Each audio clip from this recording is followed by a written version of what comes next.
to do with the valve covers. Should I leave them black like the headers? Should I paint them blue like the block? I have an ACES fuel injection set up to go on this thing, which brings me to another point. Would you guys rather see this in a series where I put the 347 in the wagon with that crappy stock V6 FMX transmission that I know isn't going to hold the power?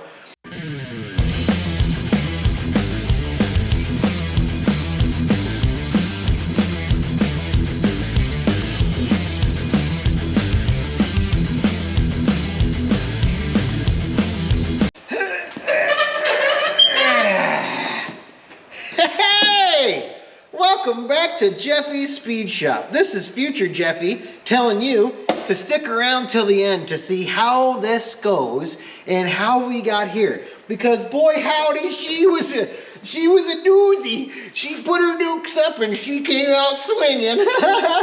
Oh shit. What do you think we should do with these valve covers, huh? Should they be the same blue as the motor? What should we do with the headers? I don't care, I'm painting them black. They're already kind of rusty from just being out of the bag for 2 seconds. At any rate, yeah, stick around, enjoy the fun. Don't forget, we got hats, we got t-shirts, we got stickers. I'll do anything you want, fellas, because this thing, she's ready to go straight to the ketchup. We're bypassing the mustard and we're getting after it when it's in the car. So sit around, crack open a ice cold wild cherry Pepsi, and let's get into this dirty 347. All right, so we gotta have the heaters in full effect today. I'll try to cut the noise when the time comes, but for now you gotta deal with it. My apologies. My solution froze overnight, so that's pretty neat. Hope it worked. Let's just go back together with everything. That's what I meant. So obviously, have these guys soaking overnight. It hasn't worked out so great yet. I got the top ring to break loose a little bit on one of them. I'm afraid to damage the piston. The engine's already in like kind of poor shape in my opinion. I'm not trying to put $1 million into it just for it to fail quickly, so I'm not buying new pistons or rings. Here's my solution. Got my little tiny ultrasonic cleaner, fits one at a time. I got the heat cranked up to like 160, 30 minutes. We're gonna see what that does. Okay, so these are cooking in here real nicely. I've got 2 pistons with the rings completely off of them. There's a lot of rust in there. I'm not gonna be able to save the top rings. They're kind of egg-shaped at this point, and look how rusty they are. Like, this is not great. This one's real bad. Yeah, so now I gotta figure out what piston rings fit Keith Black 40 over 246s. I guess it can't be that hard. Basically, what's happening here is they're all rusted to the top of the piston is what I found out. It's not just carbon buildup. It's more rust problems. So now I've got to get the rings off the pistons without damaging the pistons. I may have nicked one already, but I think I can fix it. It's fine. I'm not spending $400 on pistons for this motor. Like, I'm so deep into this now, it's not even funny.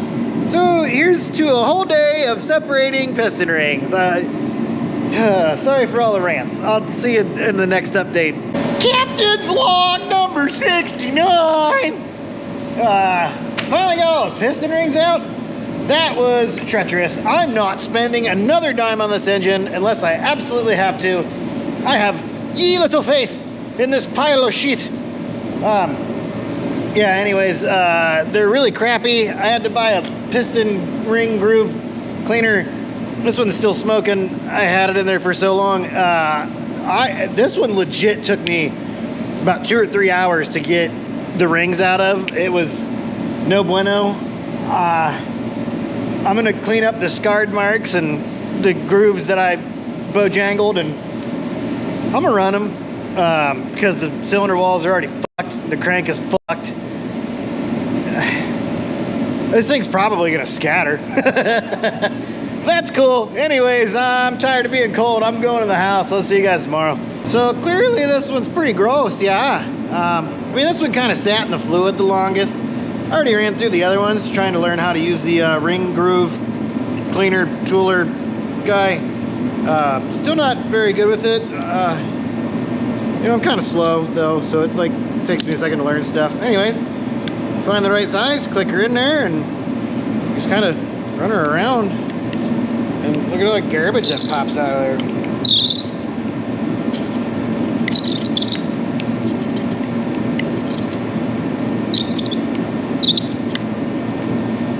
that's like gooder inside there now, I think.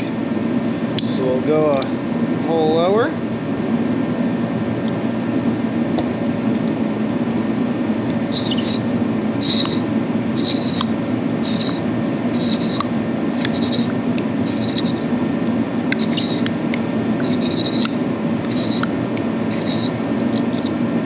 Alright, so there's that. So I doubt you can see it, but inside of there is nice and clean now. And then we're going to take this crappy brush here and my drill and... Okay, maybe we need to turn her down a notch.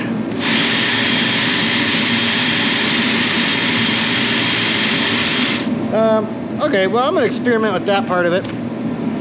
I'll go ahead and throw this chunky guy in here and, you know, get that section cleaned out next and check back in soon.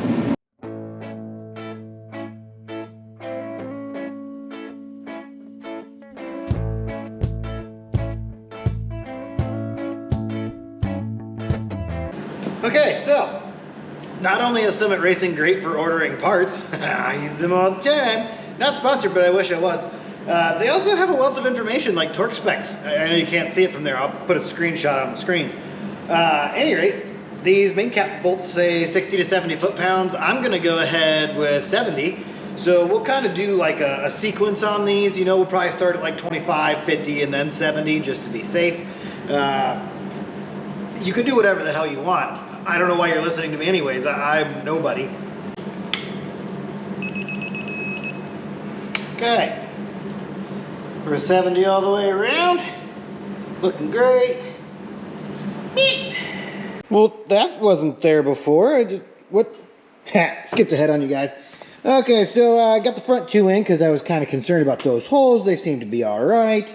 You know, looking pretty good. Got all the rings on all the pistons there. Got them marked out how I remembered to do stuff because I'm weird. Yeah, rings are at 18 thousandths. I came out to like 16 thousandths on my measurements. Because for these rings, for Keith Black's hyper-eutectic pistons, it says to take your bore, 4040, times 0.004, and that comes out to 0.01616. So to be safe, I'm just going 18 thousandths on the top and the secondary ring. Oil rings, fuck them, they're fine. Yeah, so we're just going to keep going here, and then I'll check back in when... Oh, wait, I'll show you something cool. That's buttery smooth. Super buttery smooth. So I haven't torqued the rod bolts yet. The main caps are torqued down to spec. I want to get each piston in, make sure that it rolls over just fine, make sure I didn't mess anything up too bad, and then I'll go through, torque them, rotate it a few times, torque them, and then I'm going to keep going. So that's probably going to be pretty boring for you guys, and the heater's really loud. I'll just keep moving. All right, we're on the last two slugs. Let's do it. I'm sure everybody's gonna tell me I do stuff wrong, but that's okay.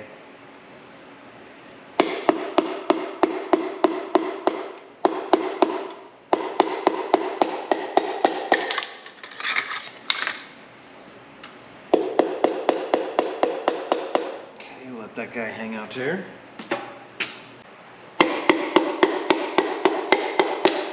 There we go. Right in there.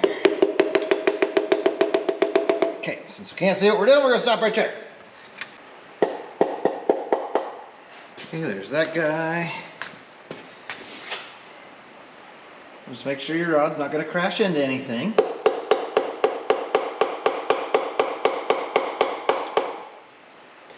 Like that.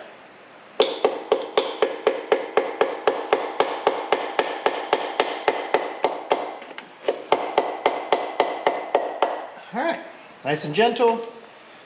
There we go. Now don't send them home with your impact, okay? I'm just snugging them in there.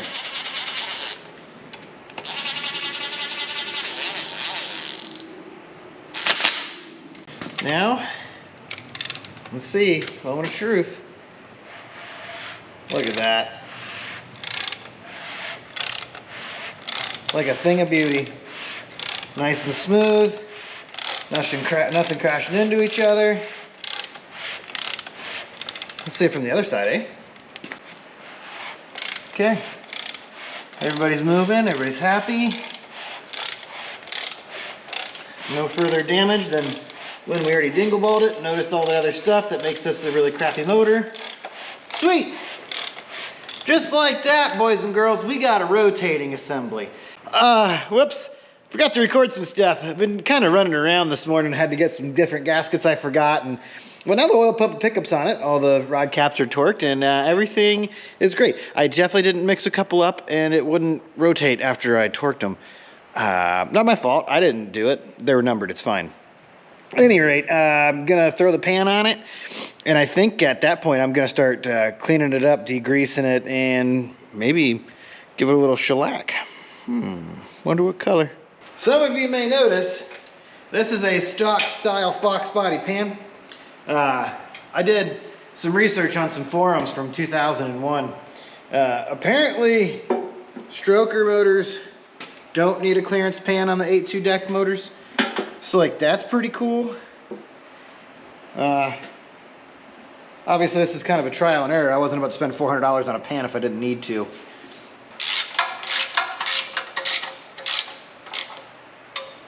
Okay, I went by a very specific torque sequence of that one looks like it's next.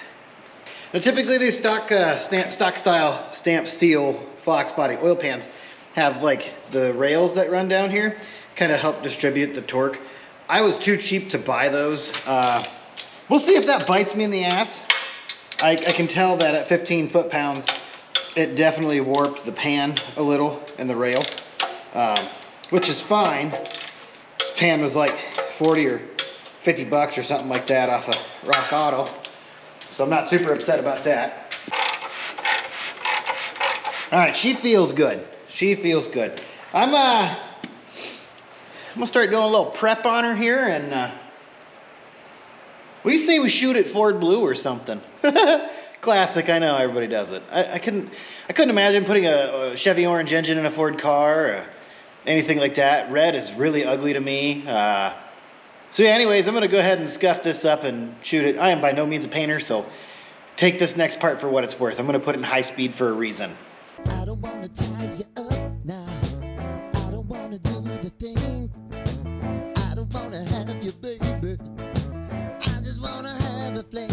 I wanna go down, stay, kissing your feet, and you make me crazy. Yeah.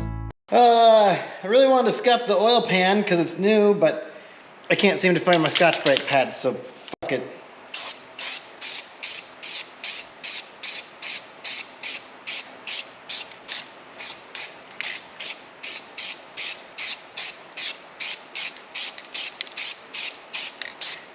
This does not look like Ford Blue.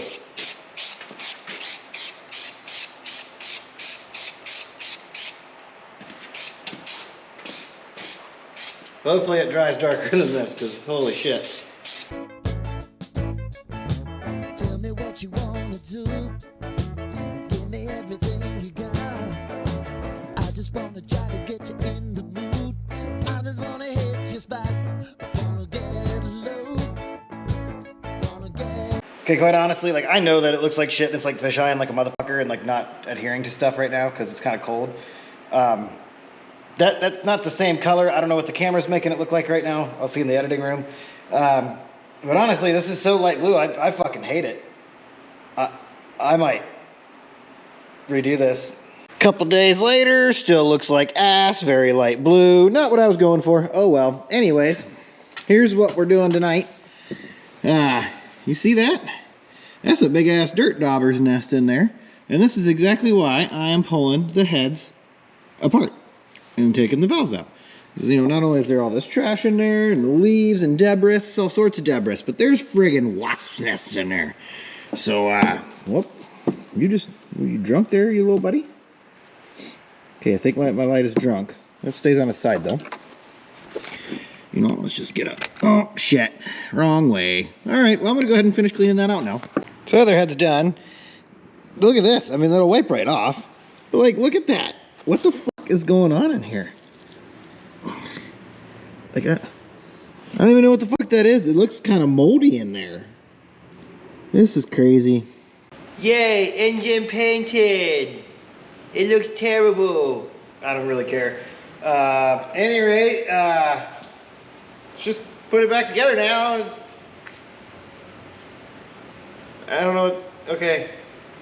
I feel like my engine stand got shorter. I don't know what happens to that. Maybe it's the same and I'm just dumb.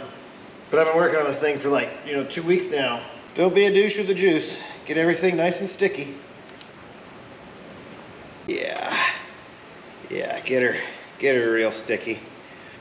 Now, like, this engine's been run before, and obviously we're reusing the cam, but that's not any less reason to just cover it in schmoo, because I don't want to have to do this again. You guys remember when I was putting the cam in that first 4.8 LS I put together on the channel and then abandoned the entire project for right now? Yeah, that went really well. This kind of looks like strawberry jelly or jam or something, Making me want a PB&J. As far as my crooked old eyes can see, those are lined up there. If you don't follow me on other social medias, you should. We're not gonna need this guy. We're going fuel injected. So it does have hydraulic flat tappet lifters in it, and I kept them in order. So I'm gonna put them right back where they came from. I don't see anything wrong with them, but go ahead and schmooze these guys up. Real nice, Clark. Just because it's gonna be a fresh start. Whoop! Right in the hole. Check it out. It's the blue mojo.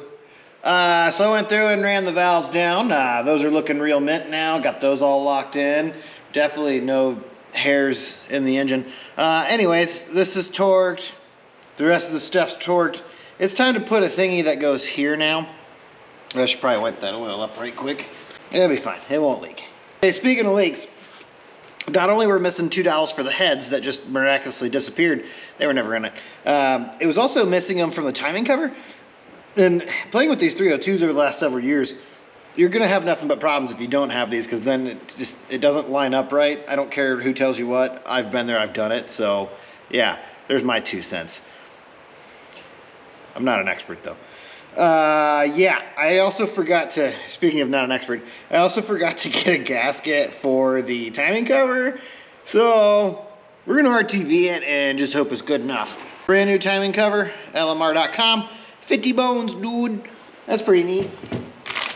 Timing pointer, LMR. That was like 25 bucks, but you gotta have it. I got a whole timing bolt set kit. That was pretty neat. That was kind of expensive, but I needed it. I wasn't just gonna strap it together with the random BS-ery they had in there. Somebody forgot to grab our TV last time he was at the parts store. Hopefully this stuff's still good. Should be fine. Even though this is neoprene down here and it's got the little tabbies, I still like to give her a little bit of right in there. Maybe that was too much. And some right in there on the other side. Same thing. Just to ensure our seal there, you know what I'm saying? And then typically, you don't want to go too heavy on these surfaces here. We're going to do a decent amount because, again, no gasket. Which, I believe the white Mustang right now is the same thing. I could be wrong. And, I mean, it's not leaking. So, like, that's got to mean it's going to be okay. That's the way I'm looking at her, Better be looking at it than looking for it. That's what I always say. And that's a pretty decent amount there. More than I like to use. In my younger days, I would use any color and just absolutely smear the bejesus out of her. I don't like doing that no more. It looks terrible, Todd. Now you guys are probably sitting here staring at this red part of the motor, if you can see it on this GoPro. I forgot a rag. Great, forgot what I was saying. So now we're gonna try to make sure we line up this oil pan gasket in here, which we're probably gonna fudge that up.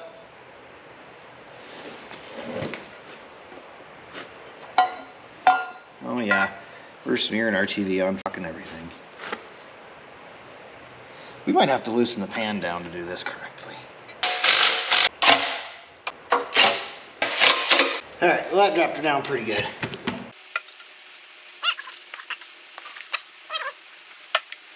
Okay, only got RTV on it, 37 places. No big deal. We're gonna give her a gentle tippy tap.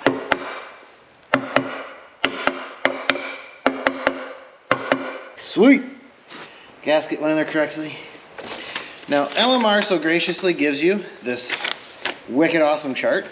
It even shows you where the water pump bolts go, which we have a water pump and a gasket. But let's get started on the bottom here. Now the timing pointer's got a little nubbly. It goes like that, I do believe. These are actually ARPs. We used this on my buddy's Fox Body Mustang we did a summer or two ago, and we did his timing cover and shit. And yeah, I really like this kit. It's pretty neat. You could set these to a torque spec, but you know, I like the German one. Good and tight. You don't have to send these sea suckers home. Check this cute little guy out. Now typically I don't tighten all these down right away because you want to make sure you have even pressure for one, and two, you want to have even smoosh. But we're going to go ahead and just get these guys tightened down to make sure we don't have any gaps in that RTV that's not going to seal for about 3 days because it's 29 degrees out here and I don't have any fuels because I forgot. Since this car is basically a Fox Body Mustang but in wagon form, I went ahead and got all the Fox Body Mustang accessory brackets for like 87 and 93 to keep it simple, and I got a water pump for an 87 and 93 car just to keep it all the same. All the belts will work, all that jazz, you know, all the good stuff. Just to keep her simple. KISS. Keep her simple, stupid. I gotta remember that because I'm stupid. And this thing's really starting to look like a complete motor. I wonder what we're gonna do about the intake. I'm gonna slap the water pump on real quick and then we'll get to that. You may be thinking to yourself, Jeffy, there's no front seal in this motor. You're right. Guess what else I forgot to order? Yeah, anyways. Yep, that looks correctly. Typically, I'd put RTV in here, but these are two brand new surfaces. Shouldn't need it. That's my story and I'm sticking to it.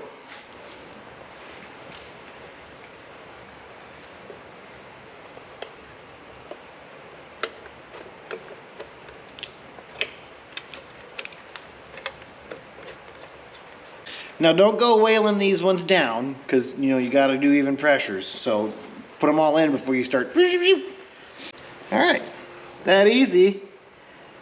That being cheesy.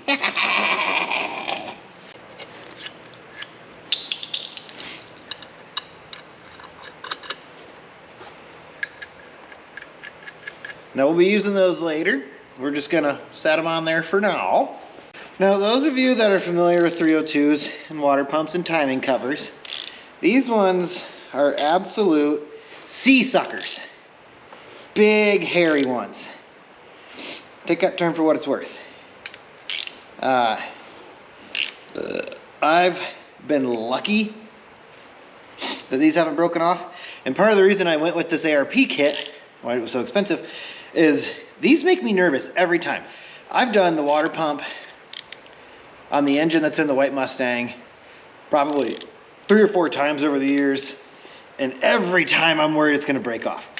The 302 in my old F-250, I've done it on that a couple times, and that one, I don't know how it didn't ever break off. Like, I was wailing on them babies to get them out, because they go into water jackets and they get all corroded, and that's no funsies. So yeah, these may require a little extra torque on them. Just don't snap them off, you know, don't go crazy with the cheese whiz and stuff. Man, she's really looking good. Now here's another big reason I didn't just slap things together and wanted to pull it apart amongst all the other garbage. This is a giant friggin' dirt dauber's nest in there, just like in the head. So we're gonna have to get a screwdriver in there, I do believe, and just kind of scoop at it. Go big or go home, eh? Oh, wait, that port was basically completely blocked off. Leaves behind it and shit.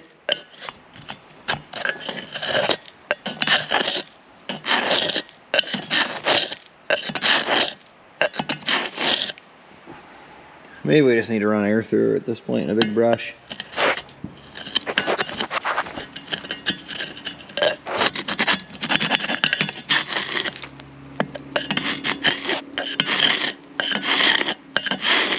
Golly. Look at that. Build fucking sandcastle there, bud. Well, the other ones don't have dirt dauber's nests that I can see.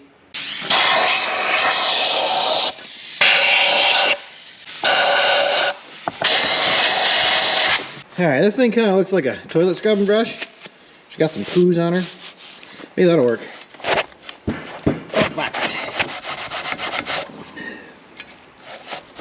We're just gonna clean what we can with her and hope for the best here.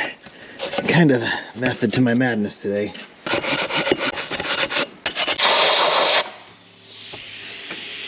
Alright, well this thing's about as brand new as she's gonna get. I don't think it's got enough debris in there to cause problems, so I'm gonna go ahead and start cleaning up all the, oh sorry. I'm gonna go ahead and start cleaning up all the ports and everything now, and you guys don't really need to watch that. Now this part is where you want to be an absolute douche with the juice. We're just going to build a nice fat bead right down the fucking China rails, boys. If you got to interconnect them, make sure there's no air under it. Look at that. Wow. So there's that. That's how we're gonna seal those guys. And we're gonna watch for the schmoosh. You know, it's gonna go outwards a little. That's what we want here. Now, let me show you something. The intake gaskets that we're gonna be using has a little bit of this little schmutzy stuff right here. So we're gonna put that to the head side. And then we're gonna put a little bit around here just because of the water jackets. So we're gonna gently put these in place here. Yep, perfect, perfect. And we'll just take it, get a little bit on our finger. We don't want a lot, just a little, because that's a water jacket.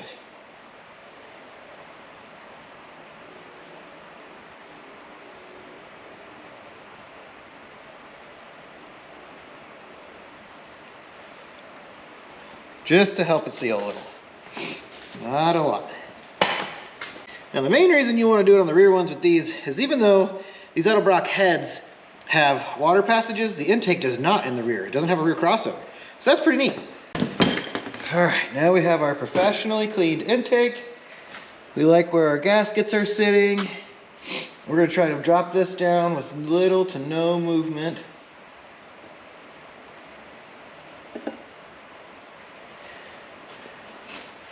That way we hit all our RTVs.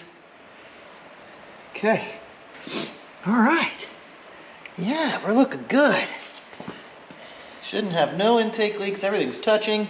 Let's get some bolts on her. Tape. Now, I may regret this. I should have cleaned these bolts up. They kind of look like ass. But I mean, the outside of the intake and the heads look like ass too, so me painting the block really didn't make this thing look any better. That's okay. We're gonna try to put the crappiest looking ones in the least noticeable places, I suppose. That's how you do it right, boys. That's how you do it right. Now on this RPM air gap intake, there's a really weird cut washer, and that goes right here, so it can fit up against it. Look at that, bingo. All right, the internet says 20 to 22 foot-pounds. We'll start at 12, and then we'll go back through and check them all again when we put them higher. Now everybody says the sequence is, you know, this, or this. Whatever it is, just work your way inside out. Do it your own favorite way.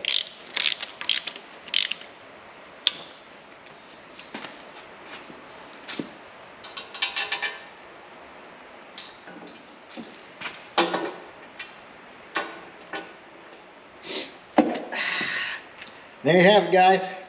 347 is back together. Obviously, I'm gonna change the oil filter. I don't know what to do with the valve covers. Should I leave them black like the headers? Should I paint them blue like the block? Kind of leaning towards the blue just so they match, but I could use your input. I would greatly appreciate it. But yeah, it's done for now.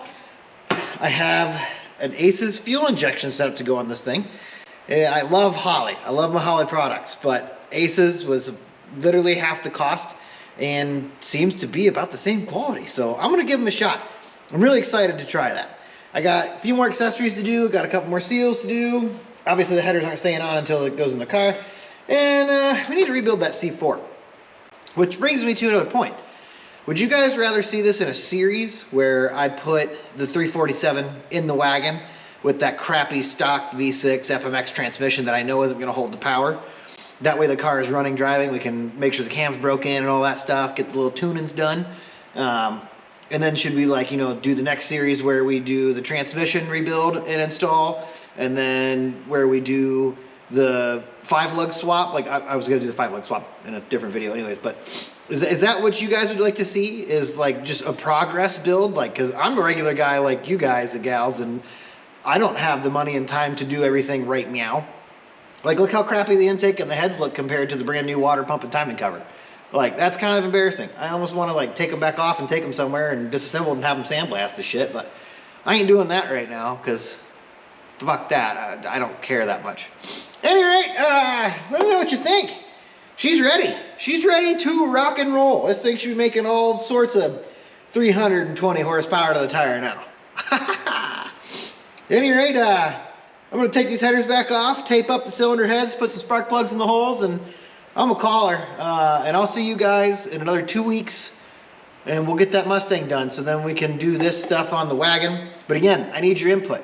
Would you like me to put the V8 and the Aces in the car now, and then we come back and do the trans later? What would you like to see? Let me know in the comment section. Thanks for tuning in to Jeffy's Speed Shop, and I'll see you next time. That was a really lame outro. I should really come up with a better outro than that.